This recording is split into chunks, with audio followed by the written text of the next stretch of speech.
எடப்பாடி பழனிசாமி முதலமைச்சராக திமுக வெளியில் வந்துட்டு ஆதரவு அளிக்கிறது. அந்த ப்ரொபோசல் வந்துட்டு இதெல்லாம் பண்ணது பெரிய இடத்து பிள்ளைங்க. எடப்பாடி பழனிசாமி ஆளுநரை சந்திச்சதுக்கு பிறகுதான் ஆளுநர்கிட்ட ஒரு வார்த்தை வந்துட்டு எதுவும் பொய் இல்லை, எல்லாம் இதெல்லாம் நடந்துச்சு. இதற்காக அந்த சம்பந்தப்பட்ட கட்சிகள் தலைவர்கள் எல்லோரும் வெட்கப்படவே வேண்டும். திருமா பேபி அவர்கள் சிபிஎம் பொதுச்செயலாளர் வந்து ரெண்டு பேரோட கருத்துக்குமே முன்னாடி ஒரு கருத்தை சொல்லிட்டு பின்னாடி ஒரு முரணான கருத்துக்களா இருக்கு. மழுப்புறாங்க, பூசி மழுவுறாங்க, அவ்வளவுதான் விட்டுரு. நடந்ததுன்னு உண்மை. திருமா வந்து செய்தியாளர் சந்திப்பில் இன்னைக்கு காலையில் குறிப்பிட்டிருந்தாரு, ஒரு தலித் முதலமைச்சர் ஆகிறத வந்து யாரும் விரும்ப மாட்டாங்க.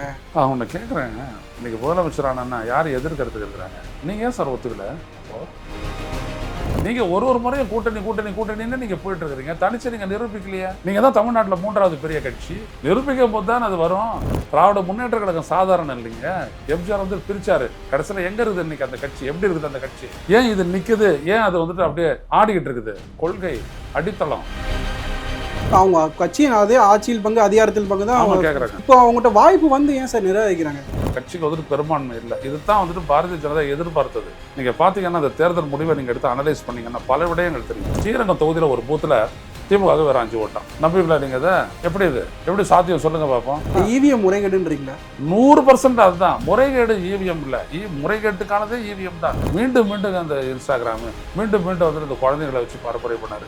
அதெல்லாம் வந்துட்டு பெரிய மாற்றங்கள் நிகழவே இல்லை. நம் மக்கள் மீது நம்பகத்தன்மை, மக்களினுடைய நம்பகத்தன்மை அதுக்கு முக்கியம் இல்லையா? பதிவான விவிபேடை மட்டும் என்ன சொல்லுங்க, இன்க்ளூடிங் ஸ்ரீரங்கம் பாத்திரலாம் என்ன ஆகுது அப்படின்னு. இந்த தேர்தல் ஆணையத்தினுடைய திருட்டு முகத்திரை கிழிஞ்சிரும். அதோட அதுக்கு தைரியம் இருந்ததுன்னா விவிபேடை என்ன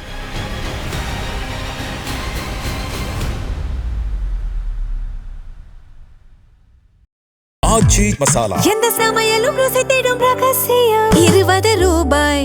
சான்ஸே இல்ல. பன்னீர்னா இது மட்டும்தான். பன்னீர்னா ஒன்லி மில்கி மிஸ்ட். தி டிபேட் நேயர்களுக்கு வணக்கம். இன்று நம்முடன் இணைந்திருப்பவர் மூத்த பத்திரிகையாளர் திரு ஐயநாதன் அவர்கள். சார் வணக்கம். சார் வணக்கம். விடுதலை சிறுத்தை கட்சியின் தலைவர் தொல் திருமாவளவன் அவர்கள் ஒரு தனியார் தொலைக்காட்சியில் இன்டர்வியூவில் வந்து குறிப்பிட்டிருந்தாரு, திமுக அதிமுக கூட்டணி பேச்சுவார்த்தை நடத்தினாங்க. அதில் அதிமுக கட்சியின் பொதுச் செயலாளர் எடப்பாடி அவர்களை முதலமைச்சராக முன்னிட்டு அதுக்கு ஆதரவு தாங்கன்னு கேட்டாங்க. இடதுசாரிகள் மறுத்துட்டாங்க, நாங்களும் அப்போயே மறுத்துட்டோம் அப்படின்னு குறிப்பிட்டிருந்தாரு.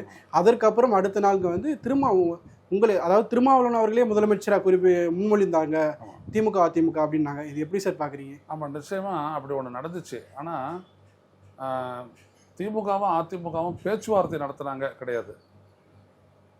எடப்பாடி பழனிசாமி முதலமைச்சராக திமுக வெளியில் வந்துட்டு ஆதரவு அளிக்கிறது அப்படின்ற மாதிரி அந்த முடிவு வந்துட்டு ஆச்சு. அந்த முடிவுக்கு அந்த அந்த அந்த ப்ரொப்போசல் வந்துட்டு இதெல்லாம் பண்ணது பெரிய இடத்து பிள்ளைங்க. கரெக்டாக இதுதான் அங்கேருந்தா இனிஷியேட் ஆகுது. இந்த பெரிய இடத்து பிள்ளைங்கள்லாம் அந்த விஜயை தவிர்க்கணும் அப்படின்றதுக்காக அப்படி பண்ண ஏற்பாடு அதில் வந்தது தான் அது. ஆனால் உடனடியாக அது அடிபட்டு போச்சு. ஏன்னா ஸ்டாலின் என்ன சொல்லிட்டார் அப்படின்னா, 6 மாதத்துக்கு நாங்கள் தொல்லை தர மாட்டோம், நாங்கள் எதிர்கட்சியாகவே வந்துட்டு செயலாற்றுவோம் அப்படின்றது தான் வந்துட்டு அவங்க நல்ல எதிர்கட்சியாக செயலாற்றுவோம் அப்படி தான் மக்களின் குரலாக எதிரொலிப்போம் அப்படி தான் சொன்னாங்க. அவங்க அது முடிஞ்சு போச்சு. ஆனால் இந்த மாதிரி ஒன்று நடந்து தான் இவங்க ஆதரவிச்சு இவங்க வந்துட்டு ஒரு முதல்வர் ஆவார் அப்படின்னு சொல்லி ஒரு உறுதியான தகவலின் அடிப்படையில் தான் எடப்பாடி பழனிசாமி போயிட்டு என்ன பண்ணுறாரு, ஆளுநரை சந்திக்கிறாரு. இதெல்லாம் நம்மளுக்கு தெரியும். ஆளுநரை சந்தித்தவர் அவர். அதுக்கப்புறம் அவர் நேராக புதுவையில் போயிட்டு எம்எல்ஏக்களை சந்திக்கிறாரு. யார்? இவங்க சிவி சண்முகம், எஸ்பி வேலுமணி, இவங்களுடைய ஆதரவு எம்எல்ஏக்களை சந்திக்கிறாரு. கையெழுத்துக்கள் எல்லாம் பெற்றாரு அப்படின்னாங்க. அது என்னன்றது தெரியல.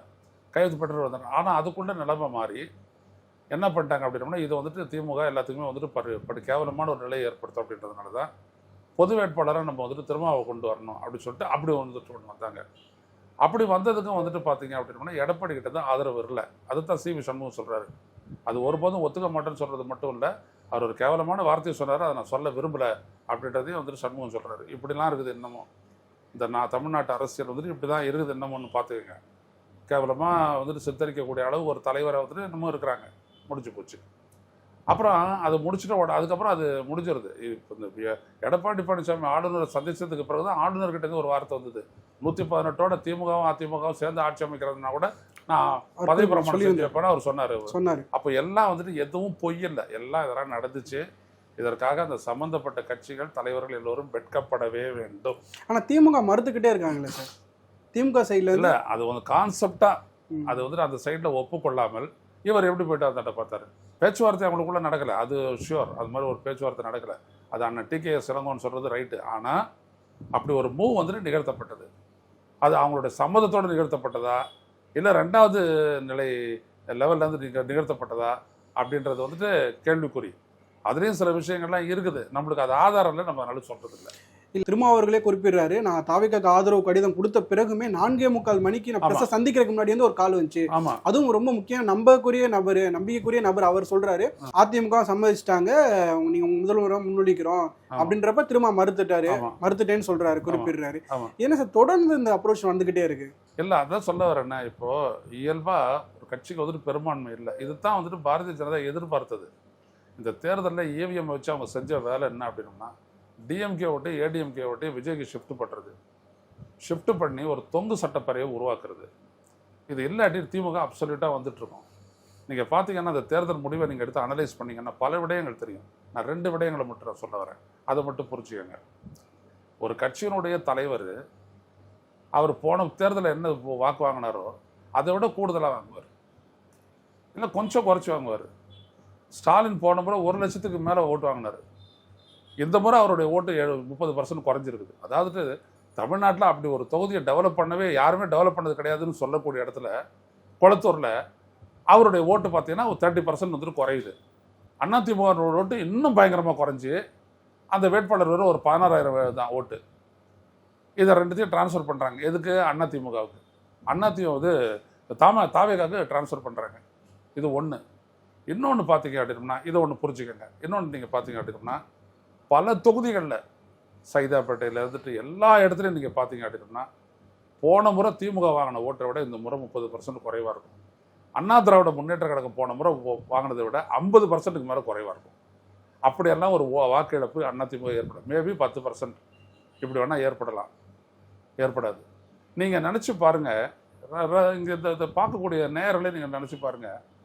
ராயபுரம் தொகுதியில் ஜெயக்குமார் போன்ற ஒரு ஹெவி வெயிட்டு 17,000 ஓட்டுகள் மட்டுமே பற்று சில டெபாசிட் எடுப்பாங்களா? முடியுமா அது? அப்போ என்னது? மக்கள் ஓட்டு போட்டு ஒரு அலைன்னு புரிஞ்சுக்கலாமா? அலைகாவின் அலைன்னு அந்த கேள்விக்கு நான் வரேன். ஏன்னா 91 வரேன், உங்களுடைய கேள்விக்கு நான் வரேன். முடியுமா? இங்கே வந்துட்டு பார்த்தீங்கன்னா செந்தமிழன் முன்னாள் அமைச்சர் அவர் சைதாப்பேட்டையில் போன முறை அண்ணா திராவிட முன்னேற்ற கழகம் வாங்கின ஓட்டு 52,000. அண்ணா சைது துரைசாமி வாங்கினார். இந்த முறை வெறும் 17,000 ஓட்டு. இதுலேயும் அதிமுக அமமுக எல்லாரும் ஒன்றா இருக்கிறாங்க, பிஜேபியும் இருக்குது, இங்கே பிராமணர்களும் இருக்கிறாங்க, எல்லாம் இருந்து கூட வெறும் 17,000 ஓட்டு க்ளீன் அவுட்டு. அப்போது நீங்கள் யோசிச்சு பாருங்கள். இதே மாதிரி ஒவ்வொரு தொகுதியும் நீங்கள் பார்த்தீங்க அப்படின்னம்னாலும் தாவேகா வென்ற தொகுதிகளில் நீங்கள் பார்த்தீங்க அப்படின்னா திமுக ஓட்டும் அதிமுக ஓட்டு கணிசமாக குறைஞ்சிருக்கும். கணிசமாக அப்படின்னோம்னா 30% ஓட்டு திமுக எடுக்குமா போன தேர்தல்? அதுவும் இவ்வளவு சாதனைகள்லாம் செஞ்சதுக்கு பிற்பாடு. இங்கே மட்டுமல்ல, இன்னும் வெளியிலலாம் கூட அது மாதிரி தான், அப்படி தான். ஸோ இது ஒன்று. 2வது, பல தொகுதிகளில் நடந்திருக்கோம். எனக்கு ஒரு தொகுதியிலேருந்து ரிப்போர்ட் வந்துச்சு. அதுவும் வந்துட்டு ஊடகத்திலே ஒருத்தர் சொன்னார், ஒரு ஊடகவியலாளர், ஸ்ரீரங்கம் தொகுதியில் ஒரு பூத்தில் திமுக வேறு 5 ஓட்டான். நம்பிங்களா நீங்கள்? அதை ஸ்ரீரங்கம் தொகுதியில் அந்த பூத்தில் 14 பேர் கொண்ட பூத் கமிட்டி இருக்குது. அங்கே திமுக காரங்க இருக்கிறாங்க, அவங்களுடைய குடும்பங்கள் இருக்குது, நண்பர்கள் இருக்குது, எல்லாம் இருக்குது. ஆனால் வேறு 5 ஓட்டு தானே. எப்படி இது? எப்படி சாத்தியம் சொல்லுங்க பார்ப்போம். செல்வி ஜெயலலிதா போட்டியிடும் போது எதிர்த்து போட்டியிட்ட திமுக வேட்பாளர் 70,000 ஓட்டு வாங்கியிருக்கிறார். அதை எனக்கு ஒரு நேயர் வந்துட்டு, நம்மளது படித்த நேயர் வந்துட்டு போடுறாரு. ஆக இதெல்லாம் தான். அப்புறம் நீங்கள் கேட்ட கேள்விக்கு வரேன், இதெல்லாம் எப்படின்றது யோசிங்க. இது விஜய் அலையாக இருந்ததுன்னா, விஜய் 8 மாவட்டங்களில் ஒரு சீட்டு கூட கிடையாது. விஜய் அலையாக இருந்ததுன்னா அவர் 150க்கு போயிருக்கணும். குறைஞ்சது அவருடைய கட்சி 150 சீட்டு ஜெயிச்சிருக்கணும்.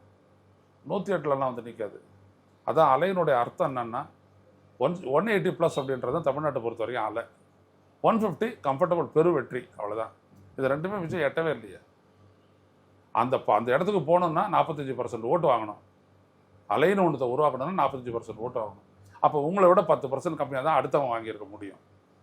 அந்த அளவுக்கு போயிடுச்சு திமுகவுக்கு.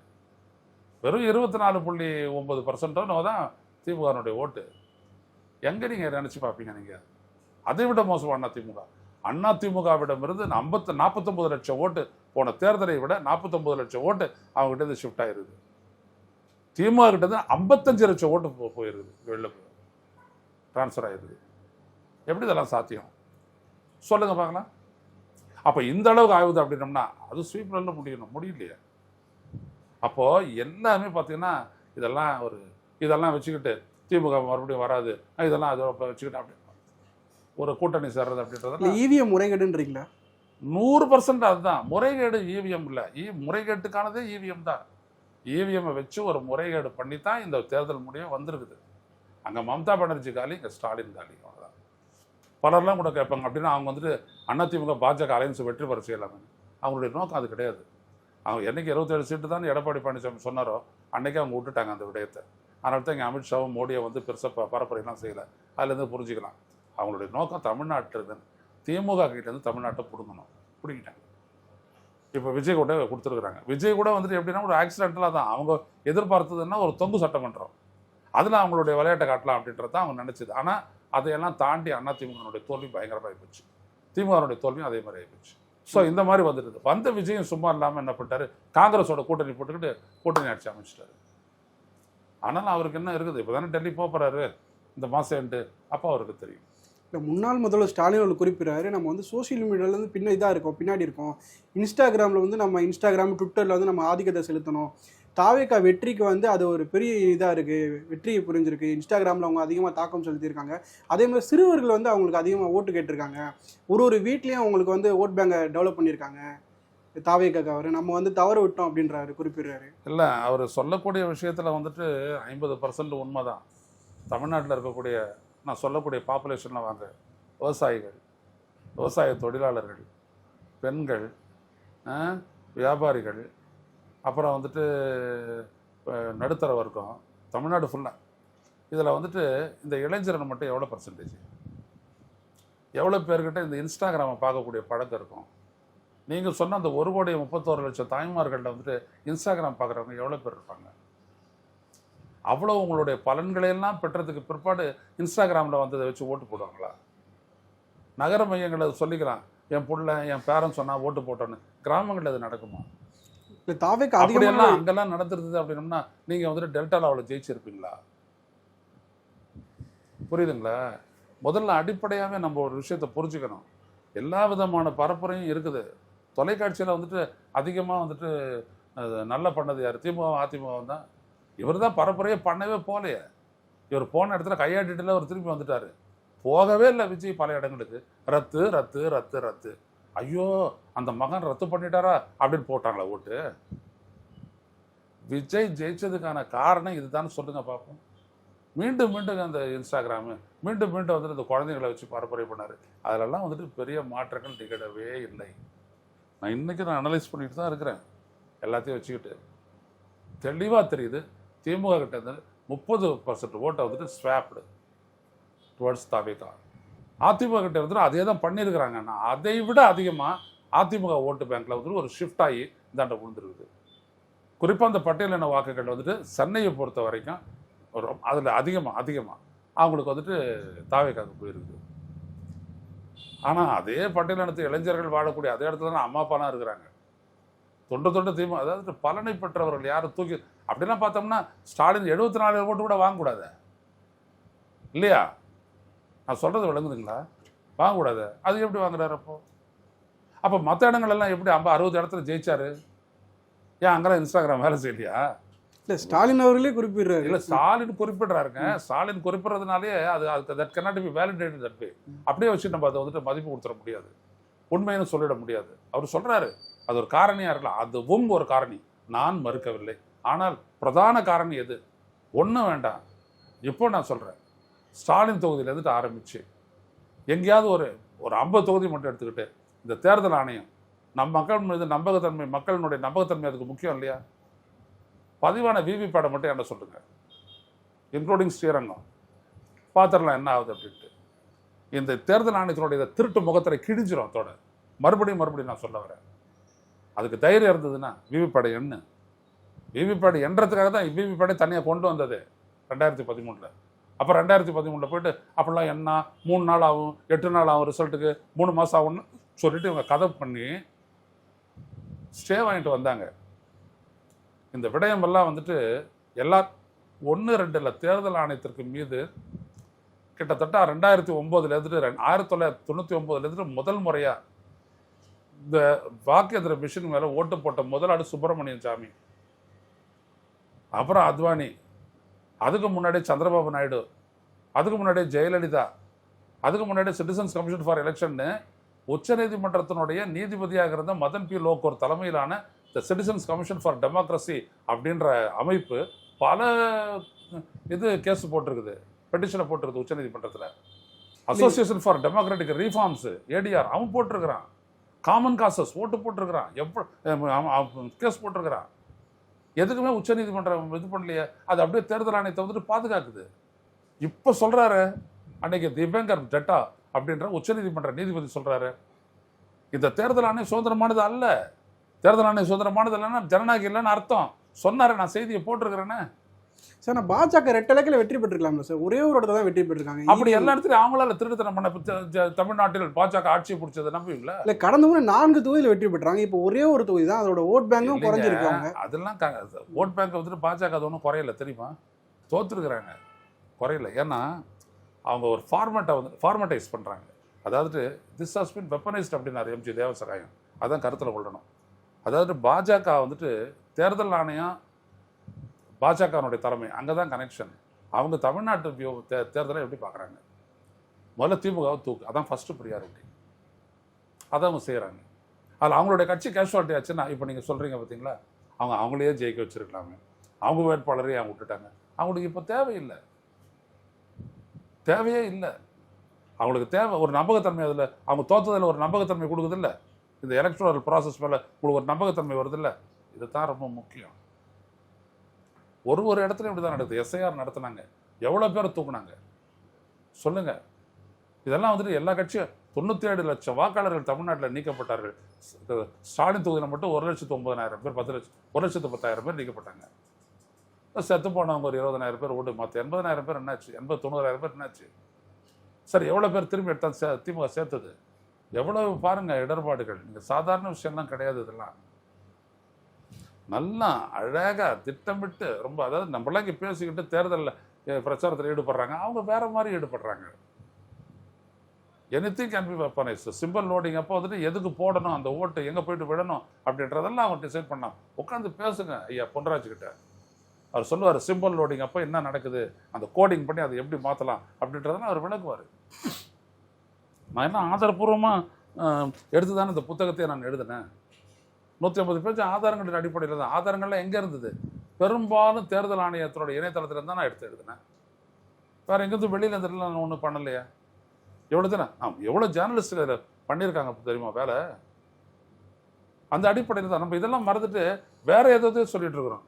கட்சியில் சரியில்லை, கட்சிக்காரன் சரியில்லை. கட்சிக்காரன் என்ன பண்ணுவான்? கட்சிக்காரன் ஓட்டு கேட்பான், கட்சிக்காரன் பிரச்சாரத்தை கொண்டு போவான், கட்சிக்காரன் உங்களுடைய சாதனைகள் எல்லாம் வந்துட்டு துண்டறிக்கை எடுத்து போய் கொடுப்பான். அம்மா மறந்துடாதீங்கம்மா அப்படி சொல்லுவான். வேற என்ன செய்ய முடியும் கட்சிக்காரன் ஓட்டு அந்த இவிஎம்குள்ளே என்ன நடக்க போகுதுன்றது எனக்கு தெரியும், நாங்களே சொல்லலையே. ஏன்னா திமுக என்ன பண்ண முடியும்? அந்த இடத்துல அவன் தான் அதில் தான் வேலை செய்ய போகிறான். நாங்கள் நினச்சது வேற, அவன் பண்ணது வேறு. நாங்கள் நினச்சது என்னென்னா விஜயனுடைய ஓட்டை அப்படியே அள்ளி அதிமுக பாஜக கூட்டணி தள்ளி விடுவார் அமித்ஷா அப்படின்னு நம்ம நினச்சோம். விஜய்க்கு வந்துட்டு ஒரு ரொம்ப விஜய் வளர்ந்த மாதிரி காட்டிடக்கூடாது அப்படின்ட்டு. ஆனால் அவங்க வேற மாதிரி பண்ணாங்க. விஜய்க்கு இருக்கிற க்ளவுட்டு விஜய் தான் அப்படின்றதெல்லாம் சொல்ல வச்சு கடைசியில் இங்கே கேரி பண்ணாங்க. இல்லை, தேர்தலுக்கு முன்பு யாருமே அப்படி கணிக்கல. விஜய் வந்து இத்தனை சதவீதம் ஓட்டு எடுப்பாரு, இத்தனை சீட் எடுப்பான்னு யாருமே கணிக்கல. அப்படி யாருமே கணிக்கணும். அவ்வளோ அதிருப்தியில் இருந்துக்கலாம், புரிஞ்சுக்கலாமா? ஆளுங்கட்சி மீது, ஆண்ட திமுக மேல மக்கள் அதிருப்தியில் இருக்காங்க. அது குறிப்பாக நகர பகுதியில் அதிகமாக வந்து அவங்க தோல்வியை தள்ளி இருக்காங்கல்ல சார். அதை நம்ம இதாக கடந்து போக முடியாதுல்ல. நான் கடந்து போகவே சொல்லலை. நான் உட்காந்து யோசிச்சுட்டு தானே இருக்கிறோம், உட்காந்து போராடிட்டு தானே இருக்கிறோம். அந்த மாதிரி நான் அந்த அதிருப்தி வந்துட்டு ஏன் தமிழ்நாட்டில் எடுத்த அந்த கருத்து கணிப்பு எடுத்த அந்த பத்திரிகையாளர்கள் மத்தியில் அது வெளிப்படாதா? விஜய்க்கு வந்துட்டு இவ்வளோ ஓட்டு விடும், விஜய்க்கு 30% ஓட்டோட நகர மையங்களில் விடும் அப்படின்னு கணிச்சவங்களுக்கு இது கணிக்க தெரியாதா? வராதா அது? அப்போது ஒரு கணிப்புக்கும் ஒரு முடிவுக்கும் இடையே அதிகபட்சம் போச்சுன்னா அதனுடைய அவுட்கமில் ஒரு 10% வித்தியாசம் இருக்கலாம். இந்த மாதிரி 10 சீட்டு கூட வராதுன்னு சொன்னது 110 சீட்டில் வந்து முடியுமா? அப்படி எப்படி நடந்துருக்குன்னு சொல்லுங்கள் பார்ப்போம். இந்தியாவிலே எங்கேயாவது நடந்திருக்கா சொல்லுங்கள் பார்ப்போம். இதுதான் ரொம்ப முக்கியம் முகமது. இங்கே நம்ம எல்லாருமே என்ன பண்ணுறோம் அப்படின்னோம்னா கருத்துக்கள் அப்படியே மேம்போக்காக நம்ம ஆராயிரும். ஆழத்துக்கு போங்க. டெஃபினட்டாக ஒரு தேர்தல் நிர்ணயிக்கப்பட்டிருக்குன்ற ஒரு இடத்துல இருந்துட்டு இதை யோசிச்சு பாருங்க, எப்படி இதை சாத்தியம்னு பாருங்க. சும்மா இல்லை, 1,30,00,000 பேருக்கு வந்துட்டு 1000 ரூபா உரிமை தொகை, இலவச பேருந்து பயணம், காலை உணவு, படிக்க போகிற பொண்ணுங்க பையனுங்களுக்கு எல்லாருக்கும் 1000 ரூபா மாதம் இவ்வளவும் பண்ணி அதுக்கப்புறம் 5000 எல்லாமே பண்ணிட்டதுக்கு அப்புறமும் கூட அந்த கட்சி தோக்கும். எதுவுமே பண்ணாத, பரப்புரையே செய்யாத, பேசவே தெரியாத, ஒன்றுமே தெரியாத, ரத்து பண்ணிக்கிட்டே போனேன், அவர் ஆட்சியை பிடிப்பார். என்னது இது லாஜிக்? யாராவது இங்கே வைக்கிறாங்களா? ஏன் வைக்க மாட்டேங்கிறாங்க? விஜய்க்கு இதுக்காக நான் ஓட்டு போட்டேன் அப்படின்னு ஒரு காரணத்தை நீ சொல்லி பார்க்கணும். நான் விஜய்க்கே ஓட்டு போடுறதுக்கு இந்த ஒரு காரணம் போகிறோம் சார் அப்படின்னு நீங்கள் சொல்லுங்கள் பார்ப்போம். ஒன்று எதுவுமே சொல்ல முடியாது யாருமே. அவர் ரசிகன் ஓட்டு போட்டான்னா அவர் ரசிகன் நான் ஓட்டு போடுறான், அவ்வளோதான். வேறு யாருக்குமே ஒரு காரணியும் கிடையாது, ஒரு காரணமும் கிடையாது. ஆனால் நீங்கள் குறிப்பிட்டது போல காரணம் சொல்லலை. ஆனால் ஒரு மாற்றம் வேண்டும்.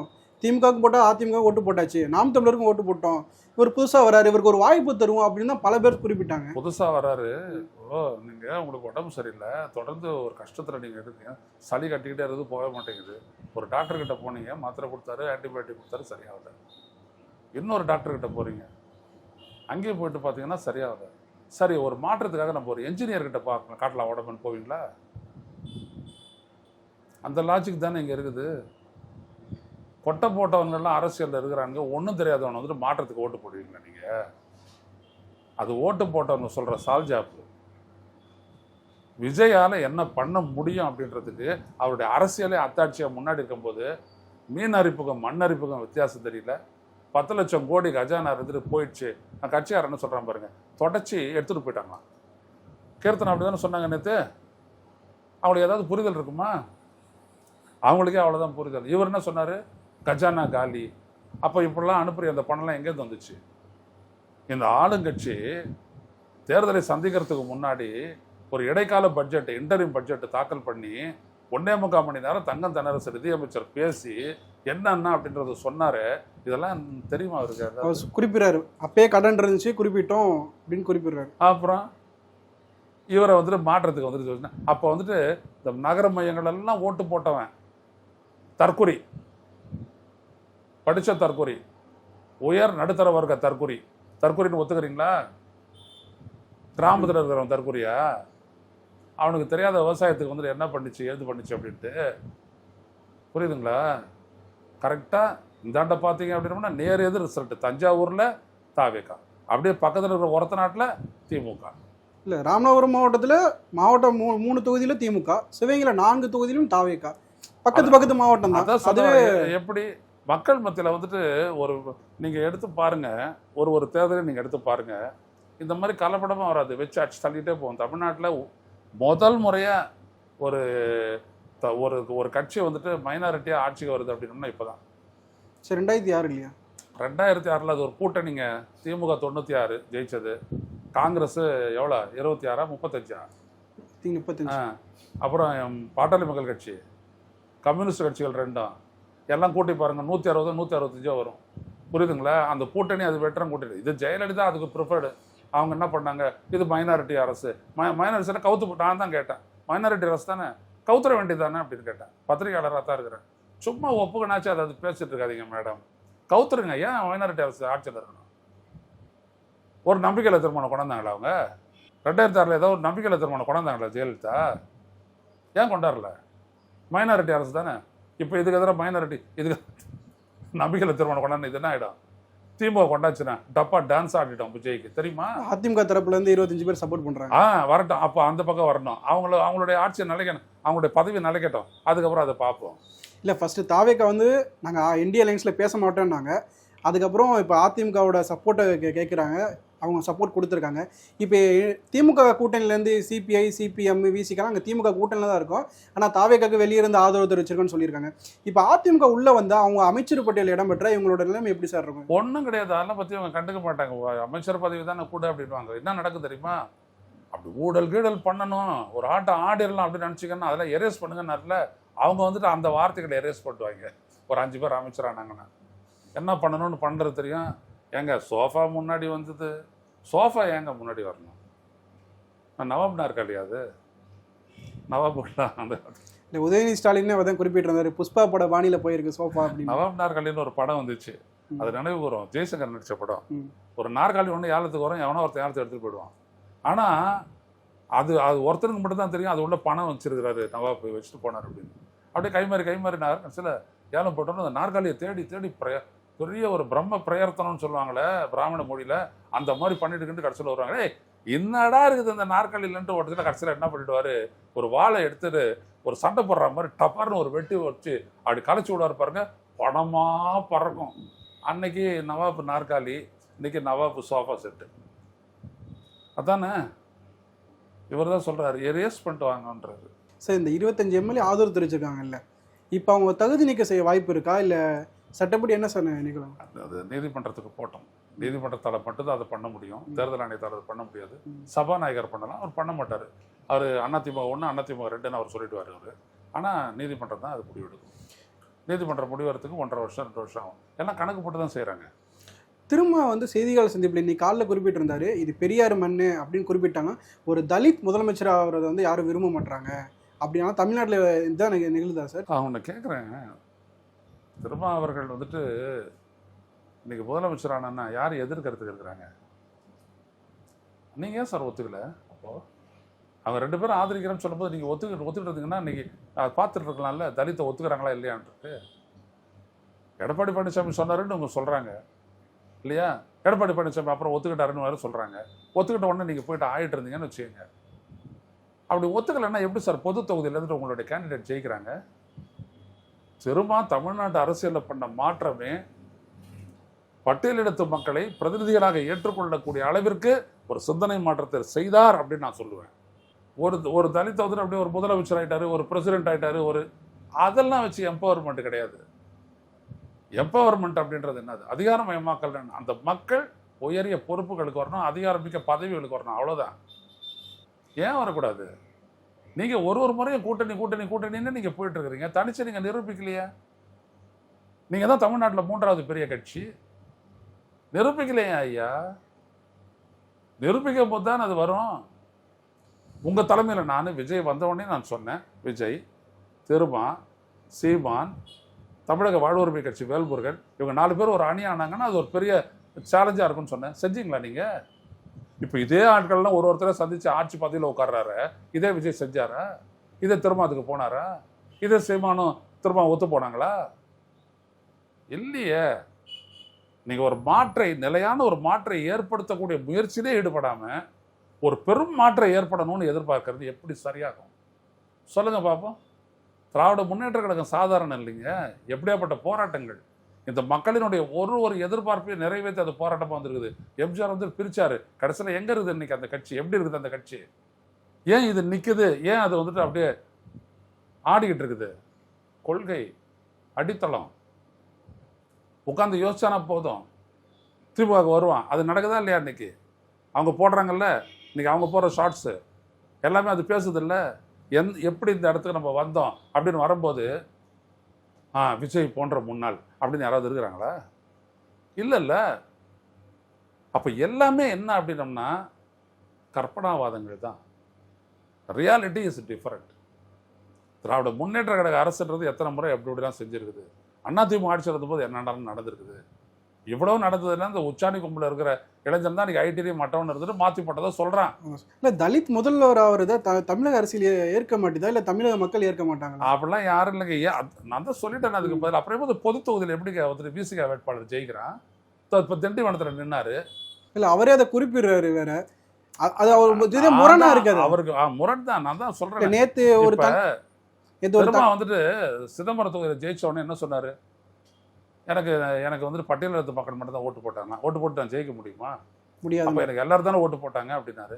போன முறை எவ்வளோ தூரம் தெரிஞ்சு? 2019 3000 ஓட்டு கிட்டத்தட்ட அவ்வளோதான் ஜெயிச்சாரு. இந்த முறை எவ்வளோ? 1,10,000 ஓட்டு. யார் போட்டது? அனைத்து மக்கள் தான் போட்டாங்க. அப்போ அங்கீகரிக்கல அப்படின்னு சொல்றது எப்படி இதாகும்? நீங்கள் வளரல, அவ்வளோதான். இன்னைக்கு தம்பி வன்னியரசு ஜெயிச்சிருக்கிறாரு. இப்போ ஜெயிச்சிருக்கிறாரா இல்லையா? திண்டிவனத்தில் நகரமயமாக்கப்பட்ட இடம் தானே. எப்படி ஜெயிக்கிறாரு அவரு? சாதாரண விஷயம் இல்லை. மார்ஜின் மேபி ஸ்லண்டர், அது வேற விடயம். ஜெயிக்கிறாருல, ஜெயிச்சு வராருல. அப்போ அதான் முக்கியம்.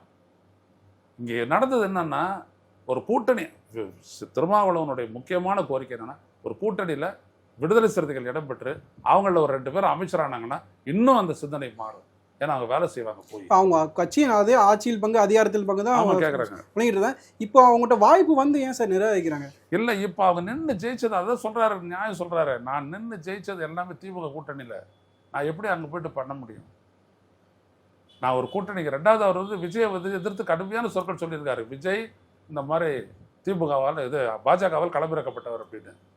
பட் குடியரசுத் தலைவர் ஆட்சியை நிராகரிக்கிறதுக்காக, வரவிடாது தடுக்கிறதுக்காக இப்படி ஒரு முடிவு எடுத்தார், அவ்வளவுதான். மற்றபடி வேற ஒன்றும். வெளியிருந்து ஆதரவு தெரிவிக்கிறாங்க சார். இப்போ சமூக வலைதளங்கள்லேயே வெளியிருந்து ஆதரவு தெரிவிக்கிறதுக்கான ஒரே நியாயம் என்னன்னா, இப்போ விடுதலை இவரை வந்துட்டு செய்ய விடலை. 10ஆம் தேதி வரைக்கும் அவர் டைம் கொடுத்தாரு.